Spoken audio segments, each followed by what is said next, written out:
এই যে আমরা বেঁচে আছি, এটা আমাদের দ্বিতীয় জীবন। ঢাকা মহানগর উত্তর আজকে জুলাই শহীদ দিবসে এই দোয়া এবং আলোচনার আয়োজন করেছে, জন্য আমি তাদেরকে এই গুরুত্বপূর্ণ আয়োজনটি করার জন্য ধন্যবাদ জানাচ্ছি।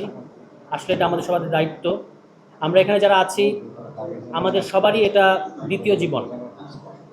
আমরা সবাই জুলাই মাসে কোনো রকম পরোয়া না করে, যেমন আমি আমার কথা বলতে পারি যে 19 জুলাই যখন পল্টনে আমাদের মিছিলে গুলি চালায় পুলিশ, আমরা ভাগ্যক্রমে বেঁচে গেছি।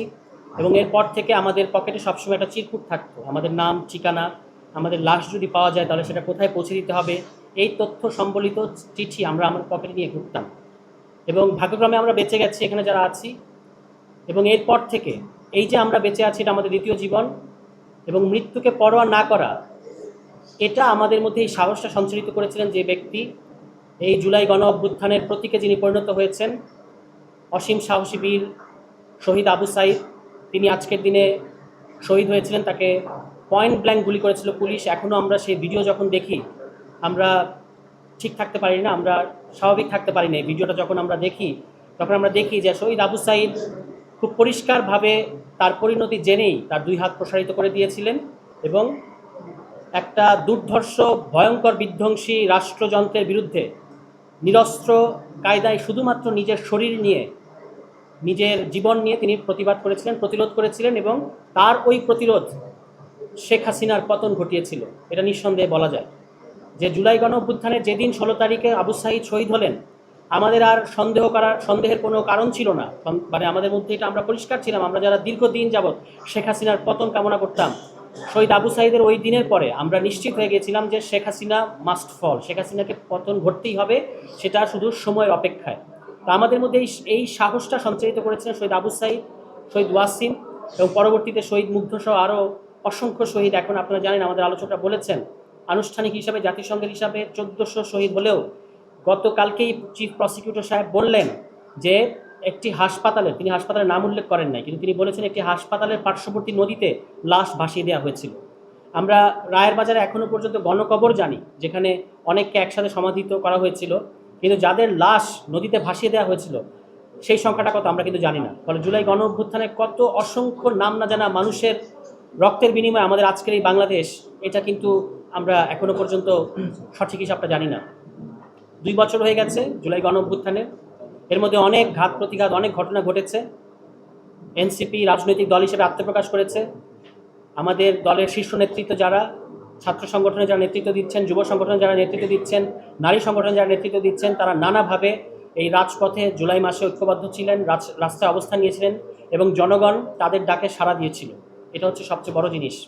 এবং আমরা মনে করি যে জুলাই গণ অভ্যুত্থান কোনো একক মাস্টার মাইন্ড বলতে যে বিভ্রান্তিকর কথাটা ছড়ানো হয়েছিল, এর কোনো অস্তিত্ব নাই। বাংলাদেশের জনগণ এই জুলাই গণ অভ্যুত্থানের মাস্টার মাইন্ড, ছাত্ররা এবং জনগণ এই জুলাই গণ অভ্যুত্থানের মাস্টার মাইন্ড। এবং সময় শেখ হাসিনা রেজিমের বিরুদ্ধে বাংলাদেশের মানুষের যে ঐক্যবদ্ধ অবস্থান ছিল, তারাই এই গণ অভ্যুত্থানের মাস্টার মাইন্ড। এবং যে কোনো মাস্টার মাইন্ডের তুলনায় আমাদের জুলাই গণ অভ্যুত্থানের শহীদদের যে আত্মত্যাগ, এটা হাজার হাজার গুণ বেশি গুরুত্বপূর্ণ। এবং তাদের অবদানের কাছে আমাদের এই বেঁচে থাকা, এটা সত্যি সত্যি নস্যি।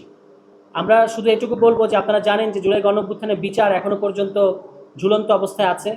বর্তমান সরকার, তাদের মুখে জুলাই কিন্তু অন্তরে ঝুলাই। তারা জুলাই গণ অভ্যুত্থানের যে বিচার, এই বিচারিক প্রক্রিয়াটাকে ঝুলিয়ে দেওয়ার জন্য যা যা করা প্রয়োজন, সংস্কারকে ঝুলিয়ে দেওয়ার জন্য যা যা করা প্রয়োজন তা তারা করে যাচ্ছে। এবং ওই যে বলা হয় যে জাস্টিস ডিলাইড, জাস্টিস ডিনাইড, একইভাবে রিফর্ম ডিলাইড, রিফর্ম ডিনাইড। আমরা দেখতে পাচ্ছি যে তারা রিফর্ম সংস্কার, যেটা গণতান্ত্রিক সংস্কার, যেটা রক্তের মধ্য দিয়ে আমরা যার ন্যায্যতা প্রতিষ্ঠিত করেছি, সেই রিফর্মকে ঝুলিয়ে দেওয়ার মধ্য দিয়ে আসলে রিফর্মকে অস্বীকার করে যাচ্ছে। একইভাবে বিচারিক প্রক্রিয়াকেও আপনারা জানেন যে এখনো পর্যন্ত শহীদ মুগ্ধর বিচারিক প্রক্রিয়া শুরু হয় নাই, শহীদ ওয়াসিমের বিচারিক প্রক্রিয়া শুরু হয় নাই। এরকম অসংখ্য গুরুত্বপূর্ণ আলোচিত যারা শহীদ, তাদের বিচারিক প্রক্রিয়া এখনো পর্যন্ত তদন্ত কার্যক্রম শুরুই হয় নাই। এ কারণে আমরা দাবি জানিয়েছি যে ট্রাইব্যুনাল বাড়ানো উচিত। এবং সরকারকে এটা, যদি তারা মনে করে যে জুলাই নিয়ে শুধুমাত্র তারা রাজনীতি করবে না, জুলাইয়ের ফায়দা তো আপনারা সবাই ঠিকই নিচ্ছেন, জুলাইয়ের সুবিধাভোগী সবাই, কিন্তু দায় কেউ নিতে চাচ্ছে না। বিশেষত সরকার কিন্তু দায় নিতে চাচ্ছে না। জুলাই জাদুঘর নিয়ে টালবাহানা করে যাচ্ছে। সরকারের একটা অংশ এই জুলাই জাদুঘর যেন চালু না হয়, সেজন্য ভেতর থেকে নানা ধরনের কলকাঠি নাড়ছে। এটা আমাদের কাছে তথ্য আছে। এবং বিভিন্ন মিডিয়া আমরা দেখতে পাচ্ছি যারা জুলাই গণ অভ্যুত্থানে ছাত্রদের ওপর গুলি করা উচিত, এই ধরনের কনসেন্ট যারা ম্যানুফ্যাকচার করেছেন তারা কিন্তু মিডিয়াগুলোতে এখনও বহাল তবিয়তে বক্তব্য দিয়ে যাচ্ছেন।